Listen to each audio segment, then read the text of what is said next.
Skydiving the NASA way. Recently, Space.com tagged along as 4 students from the Georgia Institute of Technology conducted experiments aboard NASA's KC-135 microgravity aircraft. Weightless Wonder 5 is a converted military version of the Boeing 707. Fifth in a line of micro-G aircraft dating back from the 1950s, Weightless Wonder 5 has a little over 20,000 parabolas to its airframe.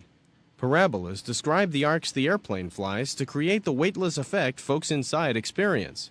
Because flying this way pretty much pushes the limits on the KC-135's airframe, NASA will retire it after 40,000 parabolas.